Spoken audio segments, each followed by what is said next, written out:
Selamat datang di pertemuan kedua kelas Ibu Hamil Online UPTD Puskesmas Parang. Pada materi kedua ini, kita akan membahas mengenai persalinan aman, nifas nyaman, ibu selamat, dan bayi sehat. Selanjutnya kita akan masuk ke materi, yaitu apa sih yang perlu kita persiapkan sebelum menjelang persalinan. Ada 4 hal yang paling penting kita persiapkan sebelum menjelang persalinan, yaitu persiapan fisik, persiapan psikologis, persiapan hormon, dan perencanaan persalinan. Pada persiapan fisik yang perlu kita persiapkan adalah yang pertama, nafas dan relaksasi. Pernafasan ada banyak macamnya. 2 diantaranya adalah pernafasan perut dan pernafasan dada. Pernafasan ini sangat penting dipelajari sejak awal kehamilan agar kita bisa fokus saat persalinan nanti bagaimana cara bernafas yang benar.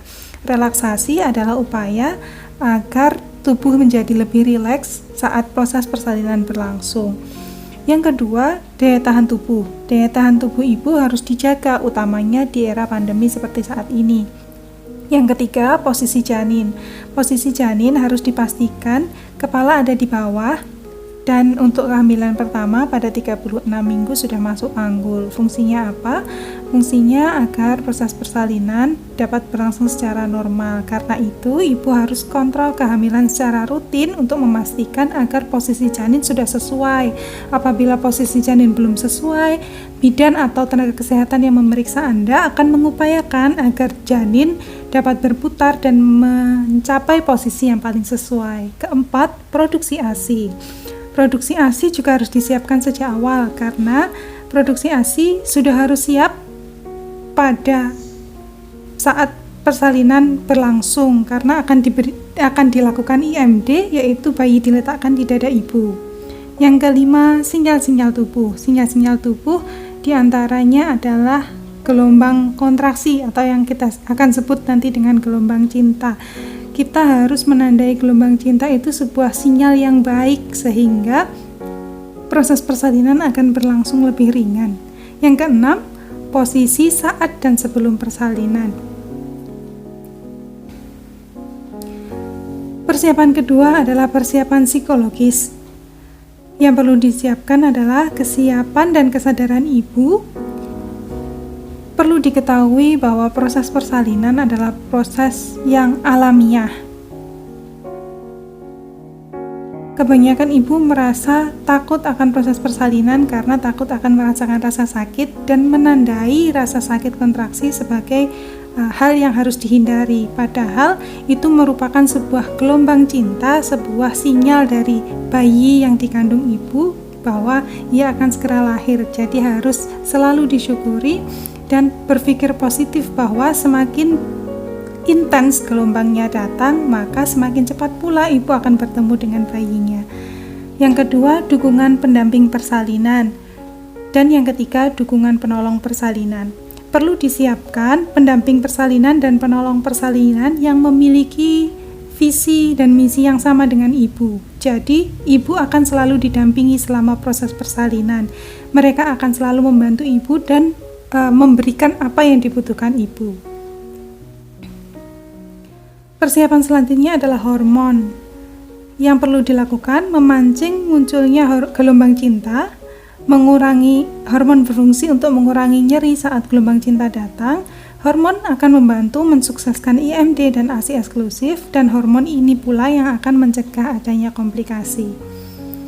Selanjutnya, perencanaan persalinan. Pada perencanaan persalinan, yang perlu dituliskan adalah nama ibu, taksiran persalinan, penolong persalinan, rujukan tempat rujukan yang akan diambil, dan pengambil keputusan serta tempat persalinan.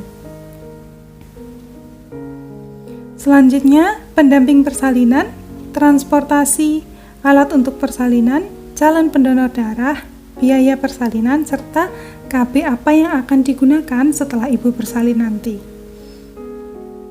Proses persalinan.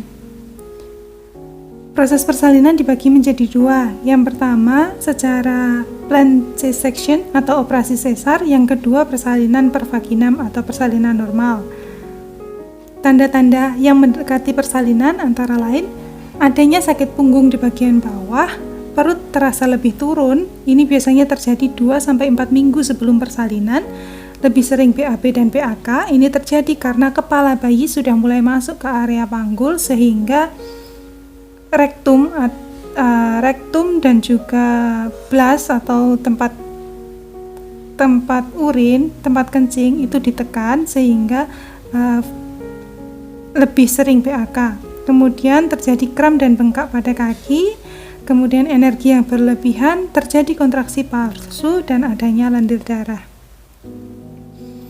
Tanda-tanda persalinan yang pertama adanya kontraksi dengan ditandai 511, yaitu tiap 5 menit ada 1 kali kontraksi dan itu diamati terjadi selama 1 jam. Jadi apabila kontraksi masih jarang seperti satu kali dalam 30 menit atau 10 menit terjadi 1 kali kontraksi tapi hanya berlangsung sekitar setengah jam, setelah itu dipakai istirahat atau jalan-jalan hilang, berarti itu belum tanda persalinan yang asli. Kontraksi yang sebenarnya terjadi 1 kali tiap 5 menit dan dalam 1 jam terjadi secara konsisten. Yang kedua, pecah ketuban. Pecah ketuban dapat terjadi dengan 2 cara. Yang pertama, pecah langsung banyak, dan yang kedua, ketuban yang merembas.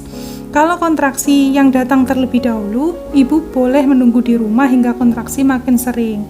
Tapi apabila ketuban pecah, baik itu merembes maupun pecah banyak, ibu harus segera datang ke fasilitas kesehatan. Yang ketiga, adanya lendir darah. Adanya lendir darah ini memang tidak atau bukan merupakan tanda pasti, tetapi ini juga bisa digunakan sebagai salah satu tanda. Nah, di sini ada tanda kontraksi persalinan asli versus sebelum persalinan. Kontraksi persalinan yang asli itu berpola, makin lama semakin sering, semakin kuat, dan durasinya semakin panjang.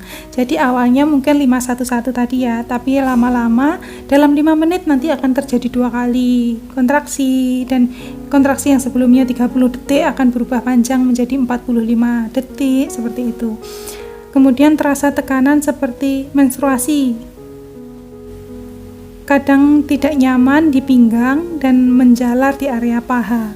Kontraksi tidak berhenti walaupun dipakai berbaring atau istirahat. Akan ada lendir darah berwarna merah tua.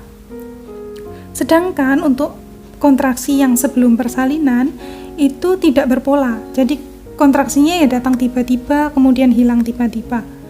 Dan tidak ada polanya. Tidak 1 jam sekali, ya tidak 30 menit sekali, kadang ya sehari cuma sekali, seperti itu. Jadi belum ada polanya.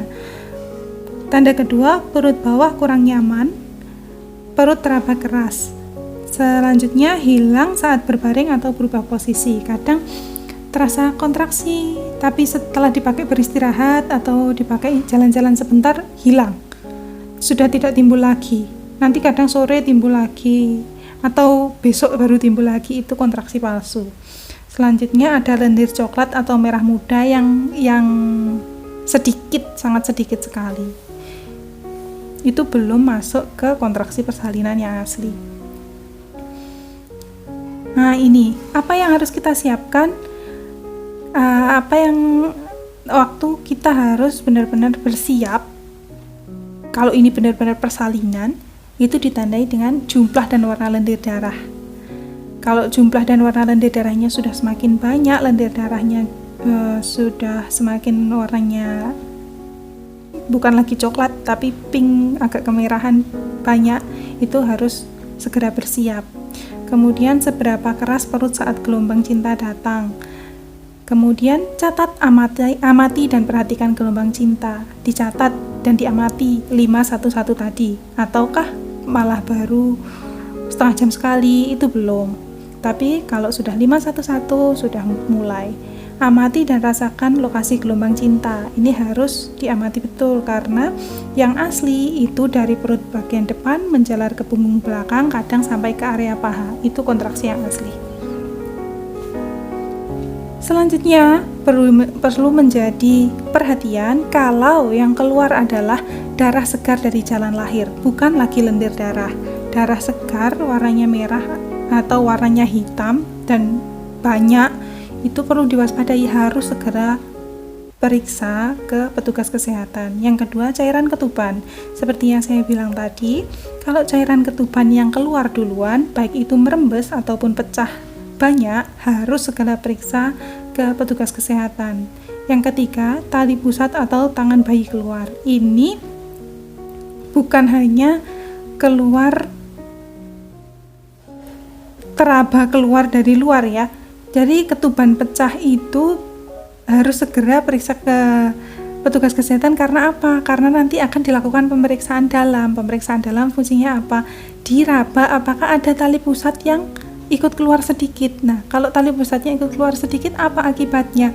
Nanti akan terhimpit sehingga oksigen yang dari ibu ke bayi kan lewatnya tali pusat itu akan terhalang. Jadi akan berbahaya bagi bayinya. Karena itulah kenapa kalau cairan ketubannya yang keluar harus segera periksa.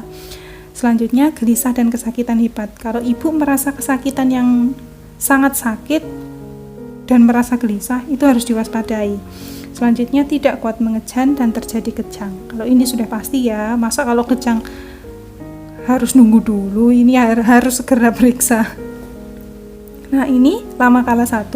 Untuk anak pertama, kala 1 itu dimulai dari pembukaan 1 sampai 10.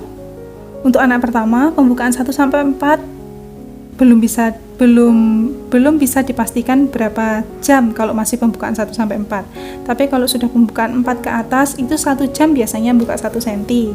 Untuk anak kedua seperti biasa 1 sampai 4 belum tahu itu pembukaannya akan berapa jam, tapi untuk pembukaan 4 ke atas dalam 1 jam akan membuka 2 cm.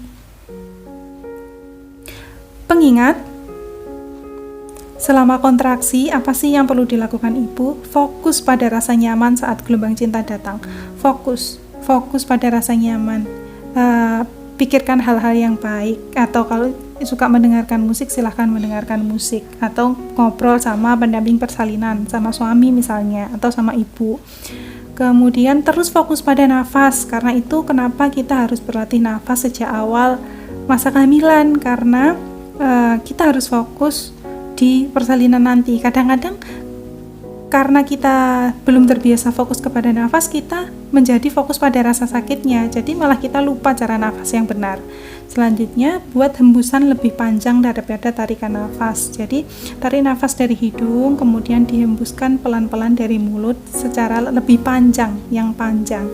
Jangan biarkan ada kerutan di wajah, terutama alis dan ketegangan di rahang. Bukan hanya alis dan rahang ya, kadang-kadang perut bawahnya dan kaki itu diusahakan rileks-rileksnya, tapi tangannya gegem, tangannya pegangan suami, pegangan tempat persalinan, itu mempengaruhi otot area bawah juga, karena otot di dalam tubuh kita ini saling berkesinambungan. Nah, selama kontraksi Anda harus selalu tersenyum, jangan biarkan tangan Anda mencengkeram apapun. Izinkan setiap hembusan nafas membuat tubuh Anda meringankan setiap ketidaknyamanan. Cari posisi nyaman dan buat suara rendah. Jadi tarik nafas dari hidung, kemudian keluarkan pelan-pelan dengan mengeluarkan suara rendah. Ini juga bisa membantu. Misalnya begini,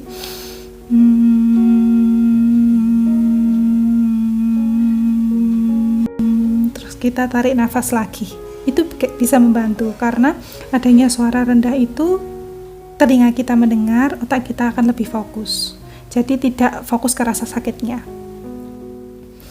Saat di antara kontraksi, saat kontraksinya sudah turun, ini waktunya istirahat. Apa sih yang kita lakukan? Bergeraklah. Kalau ketubannya belum pecah, di antara kontraksi ini bisa gonta-ganti posisi, bisa jalan-jalan, bisa duduk, goyang-goyang, pakai breathing ball, terus bisa pegangan di tempat persalinan, goyang-goyang, kakinya dibuka, kita goyang-goyang biar kepalanya, membantu kepala biar cepat turun. Kemudian izinkan pikiran Anda, let it go, let it flow. Ngobrol dengan janin Anda, terus apa yang bisa orang lain bantu, mintalah. Karena itu penting menentukan pendamping persalinan dari awal. Harus ada kerjasama, harus ada kemauan bersama dan visi misi yang sama dengan penolong persalinan dan pendamping persalinan. Nah, ini gerakan-gerakan yang bisa dilakukan selama menunggu proses persalinan. Ketika mengejan, apa sih yang harus disiapkan? Usahakan cari posisi yang membuat jalan lain terbuka. Fokuskan energi di hidung, perut, dan jalan lahir. Kemudian ikuti ritme tubuh dan mengejan dengan lembut saat kepala sudah nampak.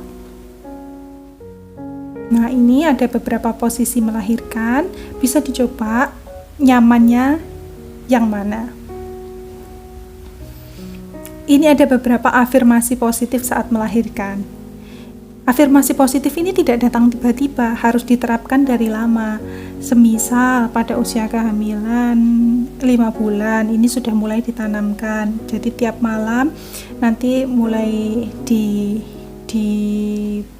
ditanamkan di diri kita, memejamkan mata sambil kita tanamkan afirmasi positif bahwa tubuhku nyaman, aku sehat, kondisiku normal.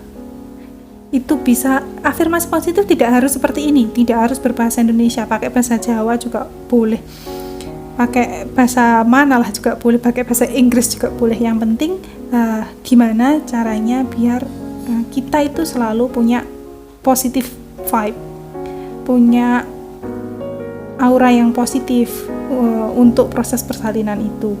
Dan tidak harus dari ibu sendiri yang mengucapkan afirmasi positif, karena kadang-kadang saat menjelang proses persalinan, apalagi kalau menanamkan afirmasi positifnya mepet di usia 7 bulan, itu agak susah. Jadi harus selalu diingatkan dari orang lain. Pendamping persalinan bisa membantu memberikan afirmasi positif.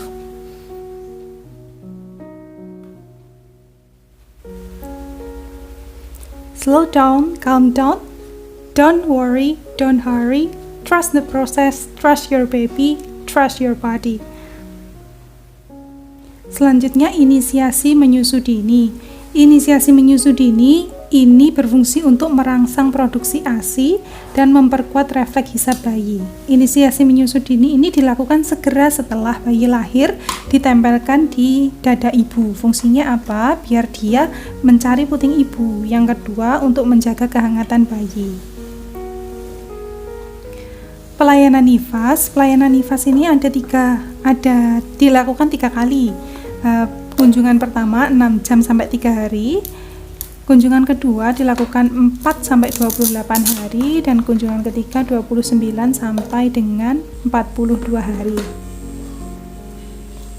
KB pasca persalinan ini harus dipikirkan sejak awal, sejak masa kehamilan. Jangan dadak nanti pas proses persalinan tiba-tiba KB-nya apa?